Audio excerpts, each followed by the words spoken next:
Baik, selamat pagi teman-teman, selamat tahun baru. Assalamualaikum warahmatullahi wabarakatuh. Salam sejahtera bagi kita semua, terima kasih. Hari ini PSSI akan melakukan preskon bagaimana langkah-langkah PSSI untuk tahun 2025.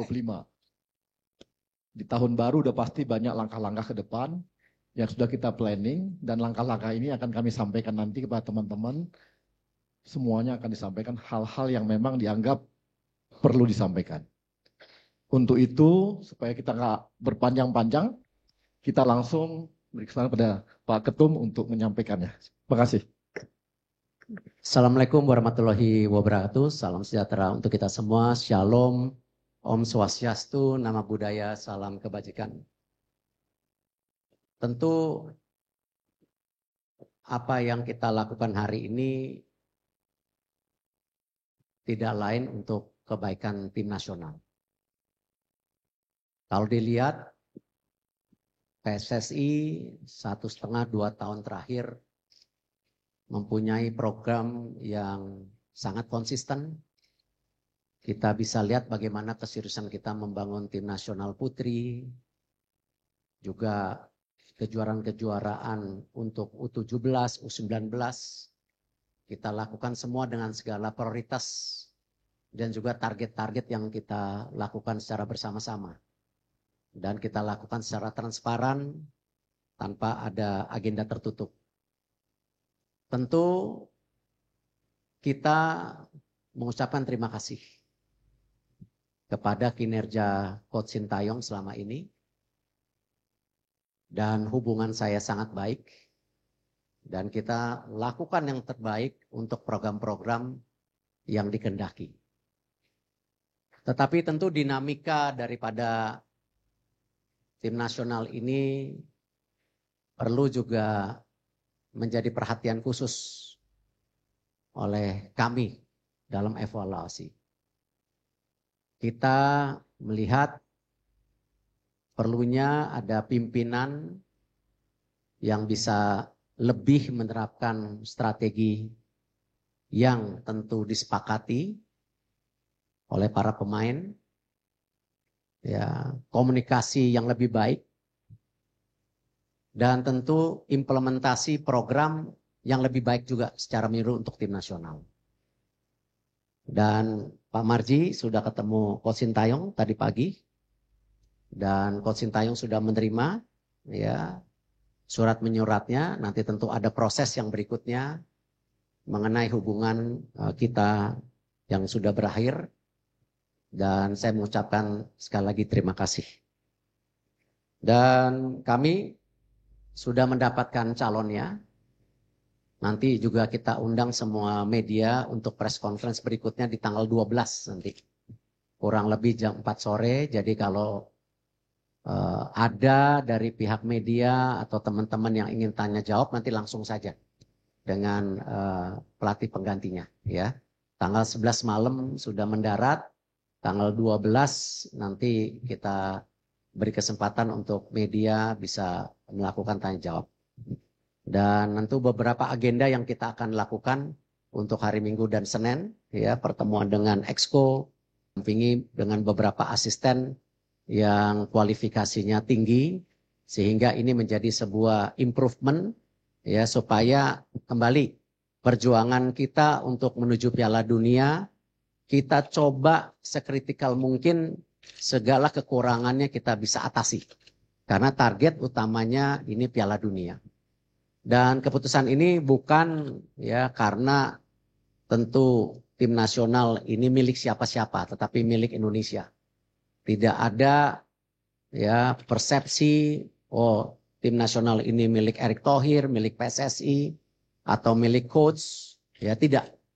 Tapi bagaimana kita memastikan semua dinamikanya ini kita ukur sebaik-baiknya sehingga hasilnya juga bisa lebih konsisten. Mungkin itu yang saya bisa sampaikan. Terima kasih. Wassalamualaikum warahmatullahi wabarakatuh. Baik, langsung saya berikan kesempatan bertanya kepada wartawan. Ya, satu. Ya. Selamat siang Pak Erik, saya Majid dari Tribun News. Pertama Pak Erik, mungkin dengan adanya pemerintahan ini beberapa hari lalu, belakangan ini juga publik kita terbelah ya Pak Erik ya. Ada yang pro, ada yang kontra. Mungkin dari Pak Erik bisa menjelaskan kembali apa yang menjadi keputusan tadi kan strategi, terus kemudian program ke depan. Apakah ini juga ada terjadi kabar sebelumnya juga tidak match-nya dengan pemain. Katakan ada kabar Messi Hilgers yang tidak suka atau terus kita juga dapat kabar dari media Italia justru Pak Erik katanya juga gaya melatih Sintayong yang bisa dibilang tanda kutip monoton seperti. Kemudian yang kedua Pak Erik sebelumnya kan Sintayong juga mendapatkan golden ticket ya Pak Erik dari pimpinan negara sebelumnya. Apakah golden ticket itu akan tetap berlangsung atau seperti apa itu Pak Erik? Itu aja. Terima kasih. Ya tentu mengenai golden visa saya nggak bisa menanggapi. Itu kan memang bagian dari bukan tupoksi kami gitu. Sama juga saya tidak bisa menanggapi tulisan media yang ada di luar negeri seperti Gulf, Tuto, Euro Reporter dan lain-lain. Ya tentu mereka punya penilaian sendiri dan saya rasa mereka punya pandangan sendiri. Saya juga nggak mau komen dengan hal-hal seperti itu. Tapi saya mengapresiasi berita-berita seperti yang di New York Times, juga ditulis oleh beberapa media luar negeri yang menyatakan bahwa pembangunan tim nasional Indonesia sudah ke arah yang baik. Dengan mensinkronisasi semua kepentingan di atas segalanya sehingga program ini transparan. Karena itu banyak sekali pemain-pemain berkualitas yang bergabung. Itu yang saya apresiasi. Kalau saya lihat memang dinamika ini cukup kompleks. Kalau saja waktu itu kita mengambil keputusan yang tergesa-gesa mungkin kurang baik juga. Tetapi kita sudah dirasakan sejak pertandingan, bahkan sebelum pertandingan Indonesia melawan China. Ya, cuman waktunya terlalu mepet waktu itu. Waktunya terlalu mepet dan ya yang terbaik ya hari ini. Karena kita masih punya waktu hampir 2,5 bulan untuk persiapan. Karena saya juga tidak mau ya mengambil sebuah keputusan yang membuat tentu keadaannya tidak baik. Nah, cuman dengan segala evaluasi perhitungan, waktu 2,5 bulan ini cukup.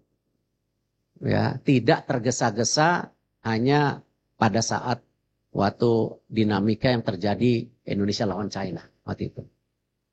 Itu yang saya bisa sampaikan. Ya, Mbak. Terima kasih, saya Fitrianto dari Republika. Pak Erik, apakah keputusan ini berkaitan dengan keselarasan dengan pemain-pemain naturalisasi yang mungkin kurang begitu baik dengan STY sehingga harus ataupun pemain Indonesia menurut saya sama saja. Tapi kalau kita lihat sekarang dengan banyaknya di tim nasional yang bermain di luar negeri, tentu dinamika daripada masing-masing individu itu menjadi perhatian. Dan kalau kita lihat nanti salah satunya di tanggal 12 malam rencana ada pertemuan pemain-pemain tim nasional kita yang berkarir di Liga Indonesia untuk bertemu pelatih baru. Ya, kita nggak mau beda-bedain itu. Tetapi perlu dinamika yang terjadi di komunikasi ini harus lebih merata. Ya, jadi tidak ada pemain juga yang terjebak. Pemain ini baik, pemain ini kurang. Menurut saya itu bukan judgement yang baik. Ya, tetapi kita harus melihat tim ini sebagai sebuah komposisi yang satu. Sama. Di sepak bola itu yang paling berat ya memang intangible atau sesuatu yang tidak terukur. Salah satunya ya teamwork itu. Kekompakan antara pemain, pelatih, ya PSSI dengan tim, PSSI dengan pelatih itu paling dinamika yang tentu menjadi tolak ukur yang tidak mudah diprediksi. Tetapi yang tadi saya sampaikan, kalau kita coba sebaik-baiknya, paling tidak titik-titik ini kita bisa kurangi gitu. Ya salah satunya komunikasi yang saya sampaikan tadi, ataupun bagaimana tactical issue yang seperti ditulis oleh beberapa media Eropa, tetapi itu tidak menjadi judgement, ya, tetapi itu menjadi bagian evaluasi. Gitu.